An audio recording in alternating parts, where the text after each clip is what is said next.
Who could have seen this coming? And Georgia is going to conquer the Crimson Tide. After decades of drought, it all came together in the last 16 months. The city too busy to hate, but never too busy to dream, became the city of champions. It's incredible. It's unbelievable. Go Braves. We witnessed a brave new world. We saw the top dogs dominate in Athens before heading to the Midwest to win the ultimate prize. It means everything. It means the world. I love these guys. We saw stars become bigger than life, and what better place to do so than Atlanta? Everyone is, super stoked to be here, super, ready to be back on top. Time and time again, the city of Atlanta has been knocked down, but always got up. And this time, we are staying up. As we look to an even brighter future and begin to think about what it will be like to welcome the world. And so it really unites people through the sport. We look back on 16 months of blood, sweat, and tears, and yes, championships. It's time to honor the best, as only Atlanta can, with the Atlanta Sports Awards.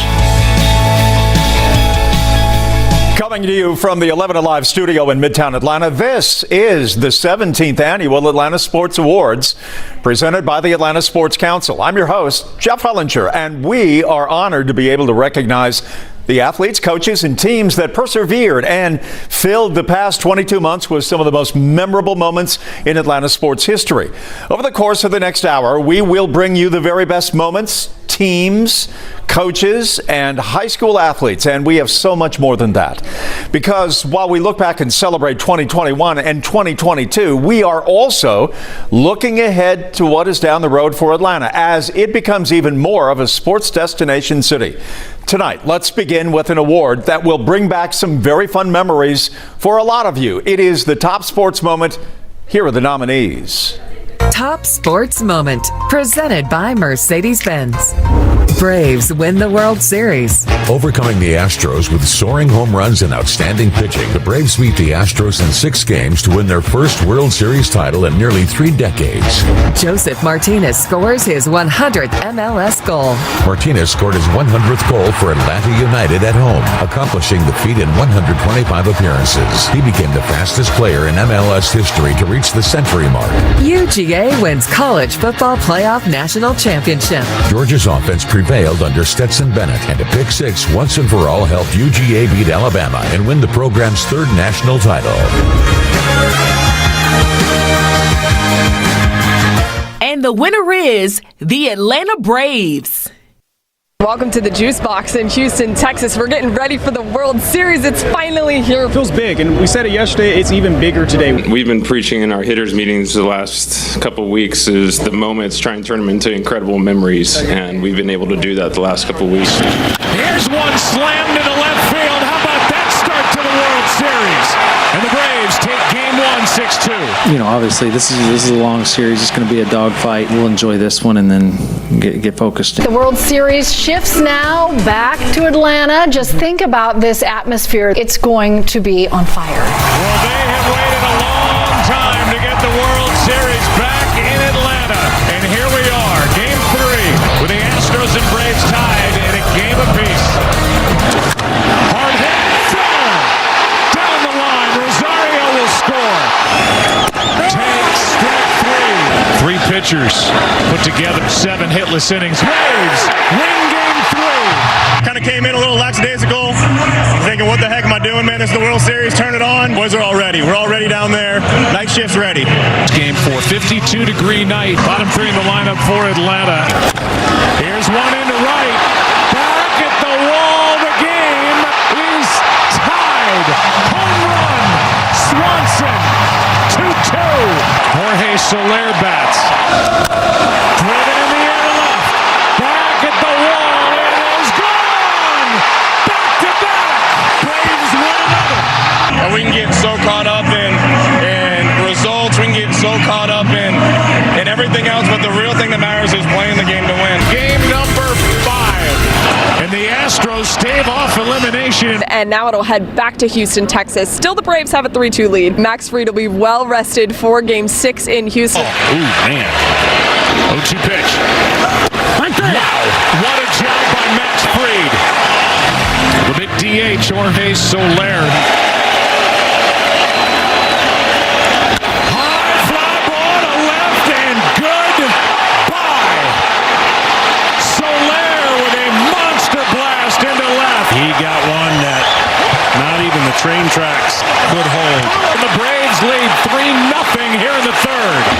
Runner at second, one out. Christian Javier brings it. And it goes! Swanson touches one off. 5-0 Atlanta here in the fifth. Freddie Freeman now. I wonder what's going through Freddie's mind. 1-1 pitch. Flies into left center field. Well hit back at the wall. It is gone. A home run for Freddie Freeman. How about that? And the Braves bring in their closer, Will Smith, the 0-2. Once I saw it go to one of our infielders, I knew I had a good chance of getting this play done. Those guys have been lights out all year. The ball was hit to Dansby. I was excited because he's pretty sure-handed. Goody hit a ground ball to short. I'm going to be honest with you, I just looked instead of going to second base. And then I looked at second and Ozzie wasn't covering. And then I got to go to second base. And then he actually, I was getting there, but he made his way to throw to first. And then I remembered who was running, nose at the plate. I'm supposed to be backing up. It wasn't backing up. One out was important there, that's it. Right out of his hand, I knew it was going to be a great throw, so I just sprinted to Will. Dansby made the play. And celebrated. The Braves are world champions!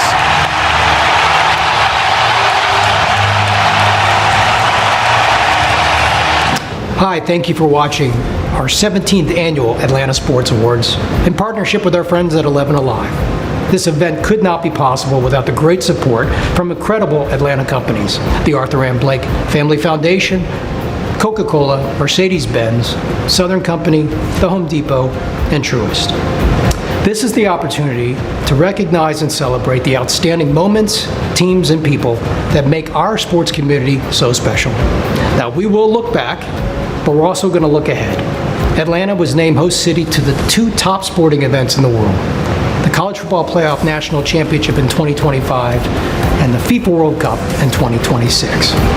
This will be our second time hosting the College Football Playoff National Championship. Our first was in 2018, and we're so thankful to have it back in 2025. We will be the first city in America to become a repeat city for that event. And in 2026, Atlanta will be one of 16 cities hosting the World Cup, which will feature 48 countries, 80 matches across the United States, Canada, and Mexico.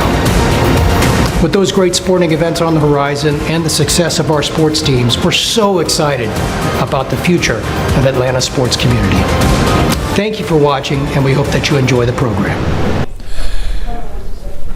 The majority of this award show will be about college and professional athletes who have reached the top of their respective sports, but they all began somewhere, and that's why we want to honor a group of young athletes hoping that one day they too can reach the pinnacle. Here are the nominees for Outstanding Team 1-1 Athlete. Outstanding Team 1-1 High School Athlete. Justice Haynes, Buford football. After stellar seasons at Blessed Trinity, the Alabama commit transferred to Buford and proved to be a dynamic piece of the offense, moving into the top 11 of the all-time rushing leaders in Georgia. Riley Jackson, Blessed Trinity Girls Soccer. Jackson is the 9th sophomore to win a Gator Player of the Year award in any sport. Jackson scored 14 goals and 18 assists, and she competed in the U17 CONCACAF World Cup. Tamar Johnson, Mays High School Baseball. Johnson was considered the best prep hitter in the country, batting over 500 for Mays High School. He's among the first baseball players from Atlanta Public Schools to be drafted in the top 5. Drew Jones, Wesleyan High School Baseball. The son of Braves legend Andrew Jones, Drew Jones hit 13 home runs in Wesleyan's run to the state title. The Gatorade Player of the Year was drafted number 2 overall by the Arizona Diamondbacks. Bruce Thornton, Milton Boys Basketball. Before joining Ohio State, Thornton started every game of his high school career and averaged over 17 points per game in his senior season. He led the Eagles to their 4th consecutive region title and the 7A quarterfinals. And the winner is Riley Jackson, Blessed Trinity High School. Riley Jackson, hello. congratulations on being our Team 1-1 High School Athlete of the Year. Thank you so much. I just want to thank 11 Alive and Atlanta Sports Council for this opportunity. I'm super grateful to be presented this award. Our award closes out what has been an incredible year for Blessed Trinity soccer star Riley Jackson, who also helped lead the United States U17 women's national team to a CONCACAF title. During my high school games, I would imagine when the national anthem would play that I was on that stage hearing it. The first time that it played, when I was actually wearing the crest in the jersey, I got so emotional because I finally realized that my dreams were becoming a reality. We won the CONCACAF tournament. That was just the most insane moment of my entire life. I know I looked up to all the full team players, so I know as I get older, I'm gonna have little girls looking up to me, so I feel like that bears a lot of responsibility as well. My dad coaches a little U9 team now, and one of his little girls actually customized the jersey with my last name on it, and I actually cried for so long after that. It makes me feel good about how hard I've worked to be where I'm at, and makes me feel good about how I'm influencing others already. Months later, she'd raise a different trophy, winning the Girls Soccer National Gatorade Player of the Year award as a sophomore. Well, obviously a huge honor, like to even be considered to win that award. It's crazy. And to see my name on next to that list of athletes, they are in places where I want to be, and having my name even close to theirs is just such an honor and makes me want to work even harder for my future goals. Off the field academics are obviously something that's very important to you. You have a 4.26 GPA. For you, why is it so important to go after that as hard as you do on the field? I think that striving for perfection in school is really important to grow my character more holistically. This environment's really challenging, but I'm super grateful for it because it's helped me become a good student and prepare me for my future. You just committed to Duke. For you, what went into that decision? And it's also a school that's going to challenge you academically. Why was that important throughout your process of trying to decide where you wanted to go for the next level? I mean, it's always been my dream to play collegiately, so it's starting to feel like a reality. Stepping on the campus, it was definitely a gut feeling. I wanted to make sure that I was going to go into an environment that was going to challenge me on and off the field, and I definitely think that Duke is going to be a good place for that. All right, Riley, congratulations. The recipient of the 2022 Team 1-1 High School Athlete of the Year Award. Thank you for everything. All right, we now graduate from the preps to the pros, a trio of athletes making their mark in Atlanta sports history. Here are the nominees for Outstanding Professional Athlete. Outstanding Professional Athlete, presented by Truist. Trae Young, Atlanta Hawks. Trae Young solidified himself as one of the best point guards in the league, leading the league in scoring and assists, and becoming All-Star for the second time in his career. Austin Riley, Atlanta Braves. The Braves' third baseman hit 38 home runs in 2022, the third most in the National League. The first-time All-Star was second in the majors in extra base hits and total bases, making him a finalist for the Hank Aaron Award. Ryan Howard, Atlanta Dream. The first overall pick burst onto the scene, leading all rookies in points, assists, and steals, paving the way for her to be voted an All-Star and the league's Rookie of the Year.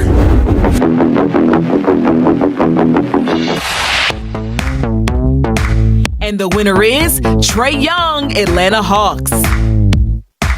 I just try to put the city on my back every night that I go out and play. It hasn't taken long for Trae Young's star to rise in Atlanta. The number 5 overall pick in the 2018 draft, Trae Young is now one of the most prominent faces in Atlanta sports. For them to believe in me and draft me on draft night, to really go where we've been since I've been here, it's just been fun to really build with this organization, and we want to take it further and bring the city its first championship and many more. So that's my plan, and that's why I love this organization. Young is consistently one of the top scorers in the league and continues to keep the Hawks' playoff threats in the Eastern Conference, which all adds up to him being this year's Outstanding Professional Athlete. It's a humbling achievement. I mean, just knowing all the top athletes here in Atlanta, I mean, with all the different sports, it's an unbelievable accomplishment and achievement just being, nominated with these guys. And so to win it, it's a great award, and I'm thankful. He's accomplished a lot at 24 years old, but there's there's one thing missing. I'm going to be judged off of winning championships, and cause my numbers and whatever, all those things, speak for themselves. It's about winning. It's about winning championships, and that's what I want to do for my career, and hopefully I win a lot here. And he hopes to do so in the city that has embraced this son of Norman, Oklahoma as one of their own. I just try to represent them as best as I can. It means a lot to me. Like I said, they drafted me, and I just showed that they believed in me. So it's only right that I give them my best effort. It's not that I'm doing it alone. It's just understanding that I gotta bring my best effort, and it's all going to trickle down to everybody else. And I just try to do that for the city because they've given me so much love. All right, that was Maria Martin with Trae Young and Reggie Chapman with Riley Jackson. Coming up, when sports meets art on the streets of Atlanta.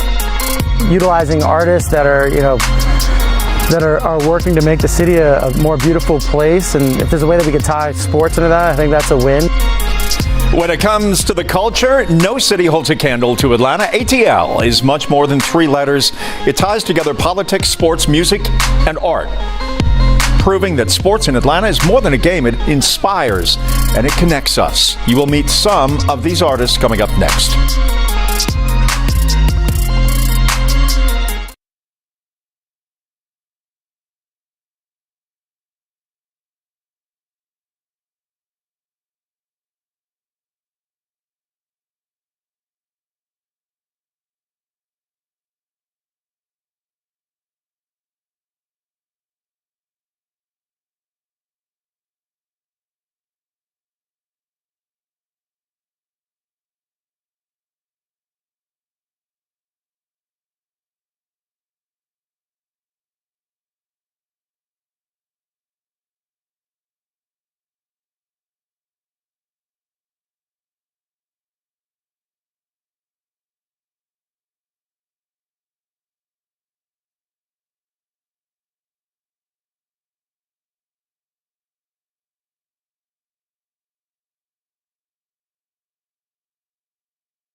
In line with what the Olympics did to Atlanta back in 1996. That set Atlanta on the world map, and it's so exciting to see 30 years later, in 26, what FIFA World Cup will do to really extend that great reputation. And that was a great moment, the announcement that Atlanta will host a World Cup soccer match in 2026. There are strong soccer communities all over Metro Atlanta. In fact, when you walk through Castleberry Hill, Summerhill, Edgewood, Sweet Auburn, or Midtown, you can see Atlanta United's logo painted on many of the building's walls. It is part of the sports art scene in Atlanta. Beautiful murals all across our city, adorned with all of Atlanta's sports heroes and teams.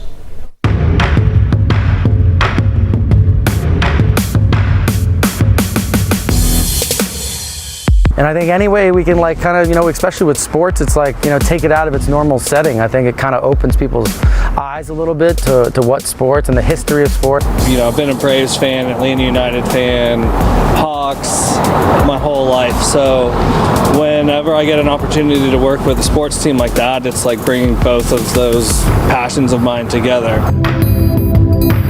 I keep going back to that energy. If you look at my characters, it's all about energy. It's all about these characters that are like screaming this energy. You know, on the wall doesn't make any noise, but visually it makes a lot of noise. And whenever I'm at a stadium in this city, like that's all you hear. I want to instill like a sense of community in the piece, so wherever I'm painting, I'm talking to the people that are walking by. You know, I'm talking to the fans, I'm talking to the people that are walking by, and sort of honoring the city in my own creative way. The Braves approached me to paint Hank Aaron. That was such a legendary opportunity to be able to create, at the time, a living legend, you know, since he's passed, but to be able to do that, to honor his life and his legacy, was way bigger than anything that I could ever paint, so it was kind of a daunting task. But you know, me having that like passion for the Braves and the history of Atlanta, it was such an honor to be able to do that. Atlanta's beautiful because we haven't really like, you know, a place where people support the home team. You know, I think you see that in the art space, and then also, you know, in the sports world as well, that, you know, there's so many people that rally behind the people here, the community. And I think you definitely see that on both sides, on the sports side and the art side. Coming up, we have more awards to hand out. There are plenty to choose from, but who will be named the year's most outstanding coach? Plus, we're honoring this year's unsung hero given to someone Braves fans know and love. The Atlanta Sports Awards continues next.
Stadium, great air service, great hotels, great people. That's probably the most important thing about an event like this, is the people power. And you have that 100%, 1,000%. Since that announcement in August, we have learned that championship game will be the culmination of a 12-team playoff, which will make its debut that season. Something to look forward to. And now it's time for an award that celebrates a person or persons who goes above and beyond to make a difference. And it may not be someone on the court or the diamond or in the field who we are cheering on, but we should be cheering on these unsung heroes every opportunity that we get. This year's winner is synonymous with the Atlanta Braves. He's every bit of brave as much as players, coaches, and executives. Maria Martin talks with Braves usher, the one and only Walter Banks, who has been helping out on game days for more than a half a century. The Unsung Hero Award, presented by the Arthur M. Blank Family Foundation. There is no shortage of legends who have either played for or been around the Atlanta Braves organization. It's unbelievable. I never got used to it and still have to pinch myself. And one of the consistent faces and contributors around the ballpark for the last 57 years, our 2022 Unsung Hero Award winner, Mr. Walter Banks. It's an honor, and it makes you feel good that you're recognized and let you know that people appreciate you and you don't take it for granted. Mr. Banks goes above and beyond as a game day usher. He wants to make every baseball fan's experience at the ballpark a unique one. You can't tell a fan, oh, I'm not at work, I'm off. You can't do that. You can be in Minnesota, you could be in Ohio, anywhere. You still got to share and let them know that they appreciate it. And sometimes when you see people off like that and they come back and say, you remember me? Sometimes it'll be about 6 or 7 years. He has seen a World Series win in 2 stadiums. Happiness. And like I say, it's something that you never dreamed would happen to your hometown. But of all of the players he has interacted with, don't expect him to pick a favorite. Well, that's just like if you have children. Somebody would ask you, well, who's your favorite child? He has his own bobblehead, he has thrown out a first pitch at Fulton County Stadium, and he has lifted 2 World Series trophies. It was just like a prayer being answered. He's also rubbed elbows with some of the greatest athletes our city has ever seen. That includes memories with the late, great Hank Aaron. I used to sit there in the on box, watch his approach to the plate, and he would do everything just about the same way. He would walk around, have his helmet on his arm. When he get at the batter's box, he would take both hands and place the helmet on his head. He would do it the same way every time. And something that Mr. Banks does consistently, he brings smiles to thousands of faces each and every Braves game. There's so much sadness and so many people hurting people and doing things. So anytime you could bring a smile to your face or somebody else, you share it with them. Because you'd be surprised how many people need that. That's good therapy for people, sharing a smile with them. For a team to be successful, it all comes down to coaching, right? Coaches are often the ones taking the heat when things go wrong, but they sometimes can get lost in the crowd when everything is going right. Not tonight. Here are the nominees for Outstanding Coach. Outstanding Coach, presented by the Home Depot. Brian Snitker, Atlanta Braves. After trailing the Mets by more than 10 games in the NL East, Brian Snitker's adjustments helped the Braves rally to win their 5th straight division title and surpass 500 career wins. Nate McMillan, Atlanta Hawks. Nate McMillan led the Hawks through the play-in tournament to return to the postseason for a 2nd consecutive season, navigating through COVID and injuries. Kirby Smart, the University of Georgia. Smart led the Bulldogs to their first national title in 41 years in a triumphant win over Alabama. Smart became the 2nd former assistant of Coach Saban to beat his former boss. Tanisha Wright, Atlanta Dream. While navigating through a rebuild, Wright coached the Dream to 14 wins, the most for the franchise since 2018.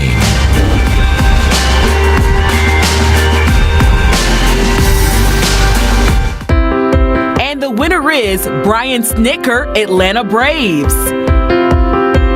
Anytime I get an award, I feel like it's an organizational award. It's because of the players, the coaches, this whole building that we're in is responsible for me being able to accept an award. I know this might be a loaded question because you've been a part of this organization for so long, your entire career, but what does this organization mean to you? Oh, it's everything. I mean, I'm a Brave. I don't know anything else. I was raised here. I tell people I've been blessed to be raised by Hall of Famers. It's just been such an unbelievable part of my life. So I feel very blessed to be a part of a great organization like this. And it's not just now that it's been great. It's been great for a long time. How hard is it to win a World Series? It's unbelievably hard. as we've seen. And I mean, so many things have to go your way. It's an unbelievable run when you get on that 6-week run of playoffs and you just go. It's like you wake up in the morning, you have a cup of coffee, and you go to the ballpark and just do it again and again and again. It's a great feeling in the end. It's grueling to get there. I tell the players every year we go to spring training, our number one goal is to win the division. Our number one goal is to get in the playoffs, because till you get in, nothing special can happen. And you know what? We got in, and something special happened. How do you feel like it changed the vibe of this city? You know, I had other managers that have been through it call me the night before the parade, and they're like, "You're not going to believe what you did, how happy what you did for your city." And when you're in that parade, look and see the faces of the people when you're on that parade route, and it didn't disappoint. It was unbelievable. That's probably in all that parade ride was just amazing, just to see how many millions of people were there, and the smile and the joy on their face. I mean, it was made everything all worth it. This trophy, this is ours, Atlanta. You say that you're a Brave, but I know that you're walking in here all the time. This is nothing new to you. But does it ever get old walking into this ballpark? Never. You know what? When I drive up here every day, anytime, you're so blessed to be in the major leagues, because you're never guaranteed tomorrow in anything. And I get stoked up every time I drive to the ballpark and I pull in here, and it's you know what? And it should be that way. This is a privilege to be here, and like I say, you're never guaranteed this, and you should never take it for granted, because it can be so fleeting and so fragile if you let it be.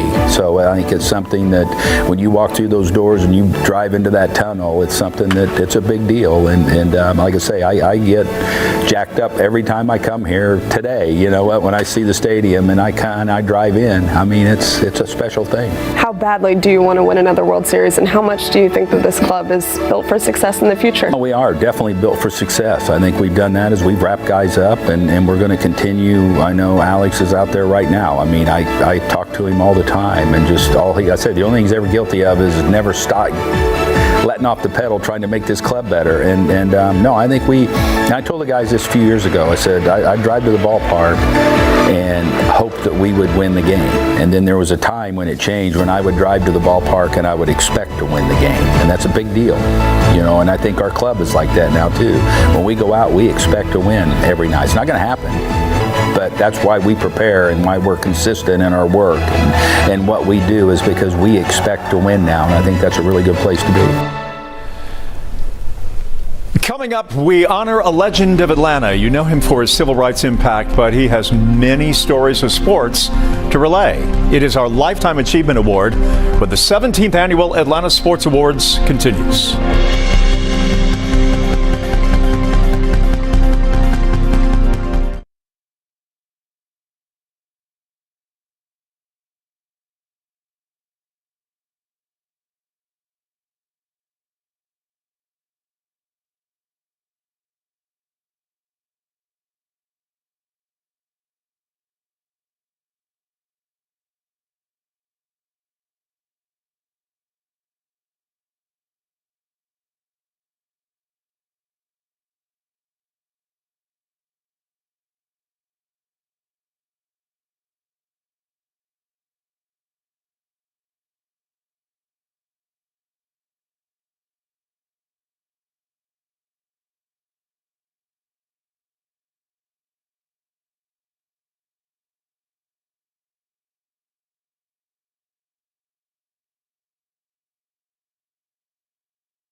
When Arthur decided to build the stadium, he was as excited about helping the community on the west side that had experienced underinvestment for many, many years as he was about building the stadium itself.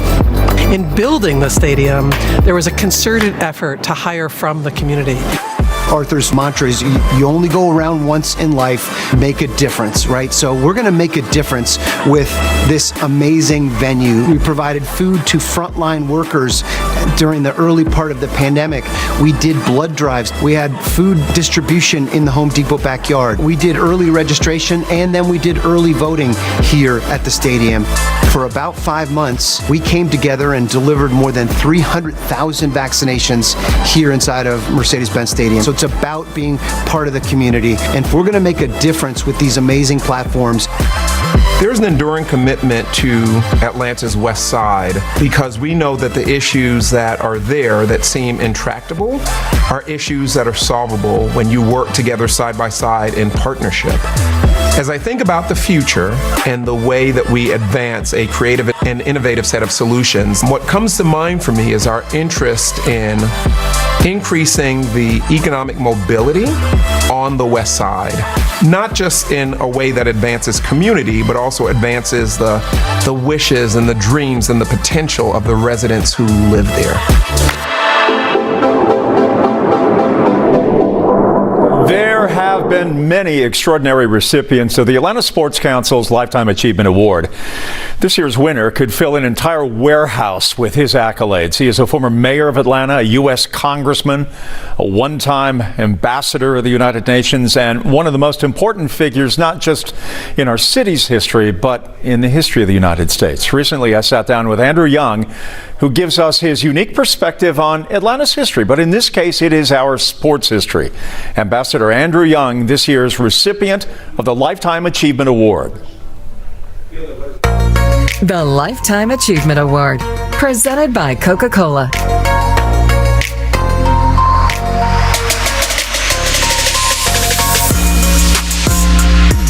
One, I know I don't deserve it. And I know that sports has done more for me than I've been able to do for any sport. But I also know that the rules of sport and the dedication and discipline that it takes to succeed in any sport is what it takes to succeed in life. If Ambassador Andrew Young wants to reminisce, he has a lot of memories to pull from. Civil rights, politics, and yes, sports. The South generally is sports-minded. You grow up playing something. But I went to college at 15, and so I was too small. The coach, high school coach, would come by my house, every summer to see if I had grown up, because I was a good athlete. But it was my last year in college that I made the track team,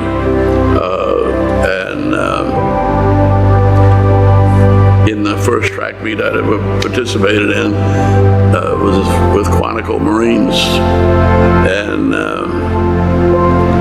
the record for the 220 was 21.7.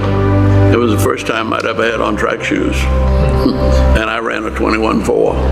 He didn't become a world-class athlete. His path went elsewhere, but as one of the icons, one of the anchors in Atlanta history, he was there as the city became internationally known, and sports played a big role. It was in the mind of the leadership that they saw sports as a way of helping to make Atlanta a big league city. And I remember being out in front of the American Hotel when the Braves came to town, and Hank was sitting up, and I was sitting with a bunch of guys, white, in overalls, and obviously from out in rural areas, and I wondered what they'd say when Hank came by, and they started talking about, we got to be a big league city. I think corporate America suddenly realized that sports was not only good for business,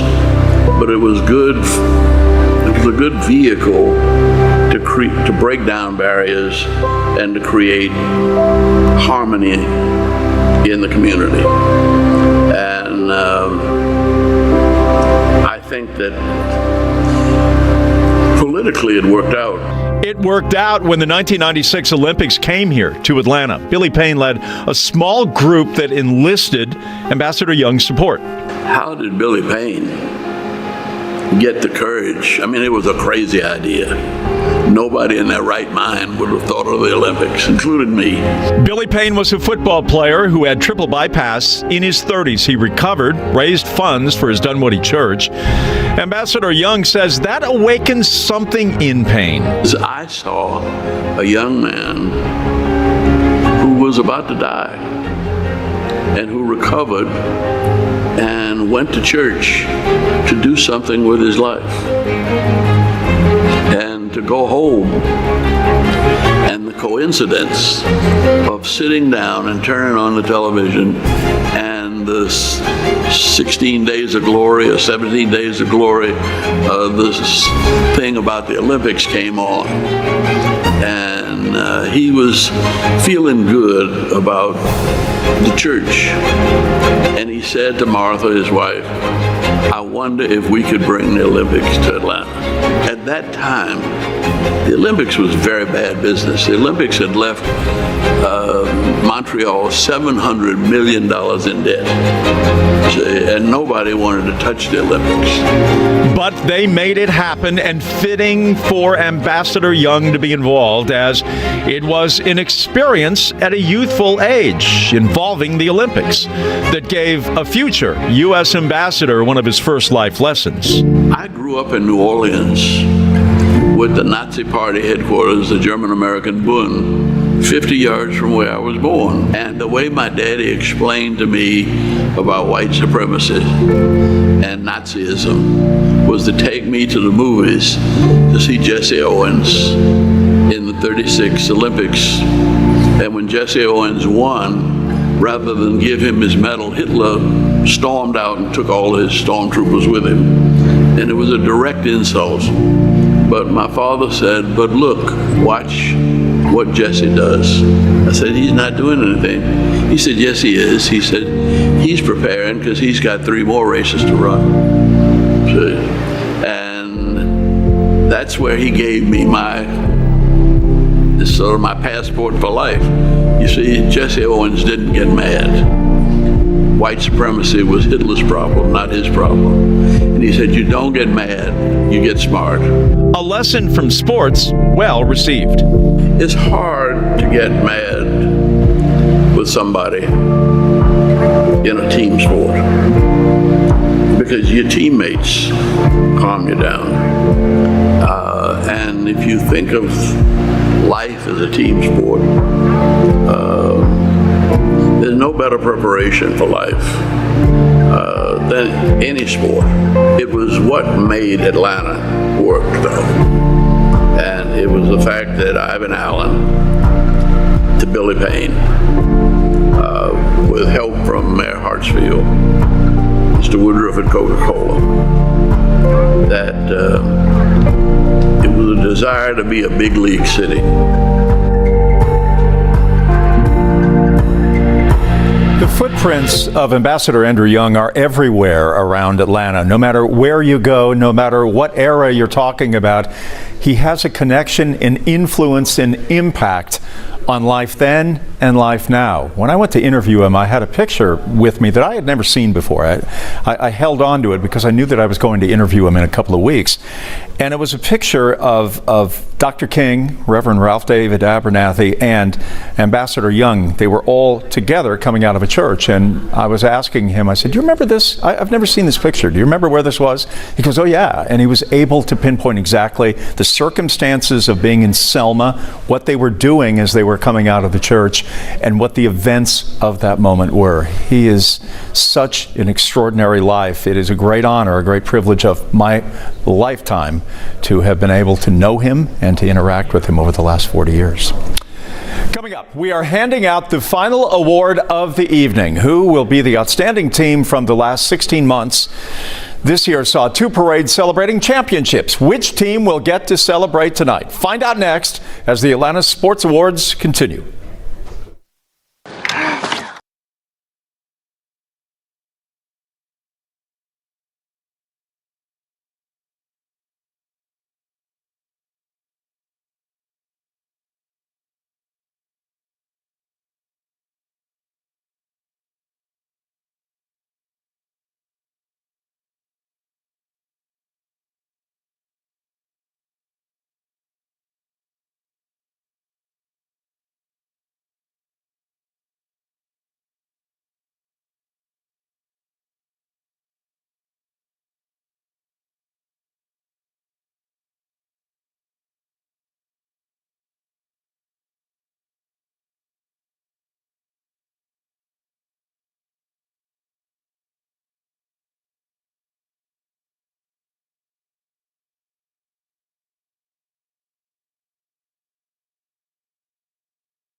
Atlanta Sports Awards presented by the Atlanta Sports Council. It is time now to present this evening's final award. Outstanding team, which covers a period of 16 months. We saw 2 championship droughts come to an end in thrilling fashion. Those amazing runs brought generations together to celebrate their victories. And now, which team will be celebrating tonight? Here are the nominees for Outstanding Team. Outstanding Team, presented by Georgia Power.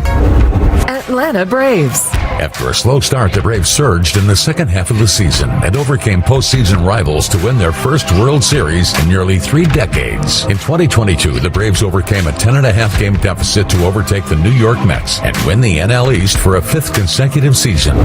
UGA football. Walk-on quarterback Stetson Bennett took over in Week 2, and the Bulldogs dominated, outscoring opponents by an average of 20 points. The Dogs avenged an SEC championship loss to Alabama to win its first title in 41 years. In 2022, the Dogs' domination under Bennett continues despite a competitive SEC East. And the winner is the Atlanta Braves. When you think of 2021 in Atlanta sports, the Atlanta Braves are sure to cross your mind.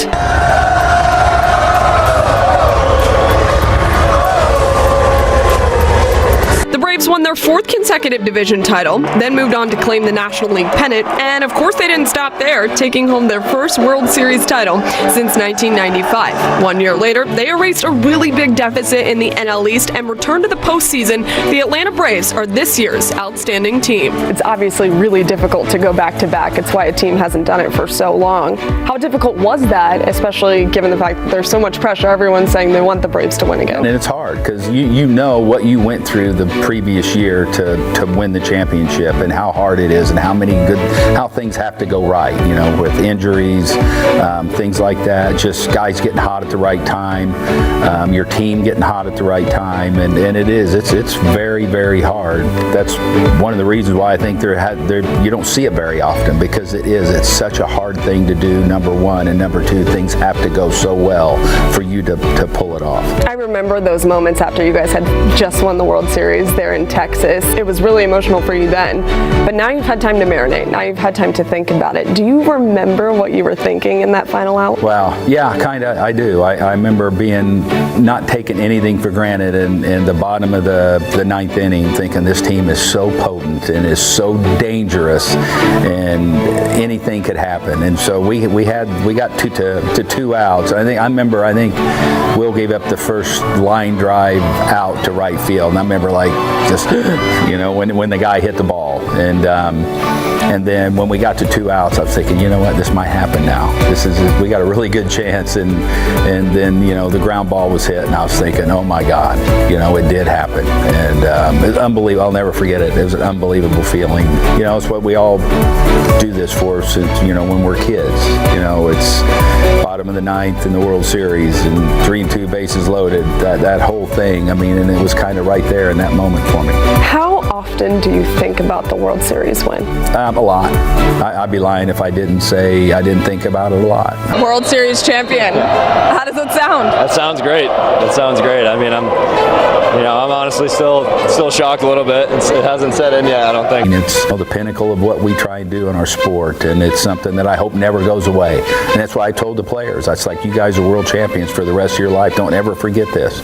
And they shouldn't, because like you say, it's an elite group of people that have those rings and that can say they're world champions, and that accolade will be underneath your signature for the rest of your life. So it's something that you should never forget. That's something you should never not grab onto and relish for the rest of your life. I'm really proud of it, obviously. I'm proud of it forever. There's times I'm still like, wow, I can't believe we won the World Series. We have all kinds of things at home, and we went to the stadium with my family to take photos with the trophy because we weren't there. And I'm just, from my standpoint, career-wise, I'll always have that now, no matter what happens, right? You still want to have success and so on, and the city will always have that as well. I'm just incredibly proud of that, and no matter what, hopefully I'm here for 20 years, but I'm always going to be tied to this place, and I'm always going to be tied to Atlanta, and I'm proud of that. And the fact that the Braves are the only other team to win the World Series, and bring Atlanta a championship, it's just awesome.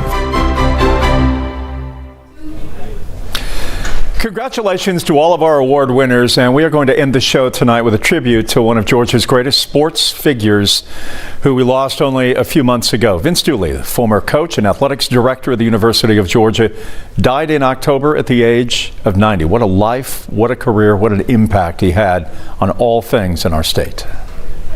Vince Dooley's legacy at the University of Georgia is more than about winning football games. True, he did win a lot of them, 201 in 25 years. At the time, he was the 9th coach in Division I history to win that many. He took the Dogs to 20 bowl games, and he led them to the 1980 National Championship. And that was a time when there was not a proliferation of bowl games as we have now.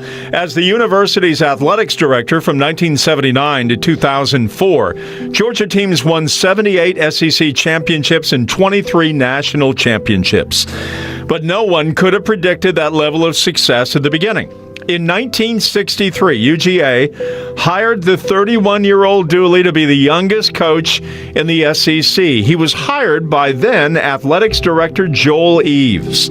He had no Georgia ties. He was born in Alabama, played football at Auburn, and nobody was sure that he would succeed, particularly after his first game, a 31-3 loss to Bear Bryant in Alabama. But that squad rallied to win 7 games, including the Sun Bowl. Coach Dooley had a system he believed in, and he never wavered. It was defense and the running game. Great linebackers, great safeties, great running backs. They played the Georgia way. Shortly after taking over the Georgia program, Coach Dooley redesigned the team's uniforms. He chose a red helmet with a black G on a white background. The wife of an assistant coach created the design. It was similar to Green Bay's G logo, though different in design and color. So the university asked for permission from the Packers, which was granted. But Coach Dooley was more than a football coach. He retired as head coach in 1988. He was only 56 years of age. He had a heart procedure earlier that year. He had angioplasty. He also had political flirtations, including talk of a 1988 run for governor, but those never materialized. He stayed on as athletics director, and he reinvented himself as athletics director. The school became more powerful and, yes, richer. As a proponent of women's athletics, education, and equity, he was a rare man in his occupation, particularly in this part of the country. He survived the Jan Kemp scandal when it looked like maybe he might be in trouble. He and his wife Barbara funneled a lot of their money back into the University of Georgia, including a fund to support and enhance the university's library. He continued his education at UGA in his 60s. He's written books on the Civil War. He even became a very noted gardener, and the university's horticulture department named a rose after him. He was always a Renaissance man in the SEC and the Deep South, a one-of-a-kind. And think about that. And yes, he was a football coach, one of the best. But Vince Dooley was so much more than that. The University of Georgia honored Coach Dooley with a public memorial service on campus the day after Thanksgiving. That is a wrap for the 2022 Atlanta Sports Awards presented by the Atlanta Sports Council. You'll be able to watch this special again in its entirety on the 11 Alive YouTube channel and on our streaming platforms. I'm Jeff Hollinger. Thanks so much for watching.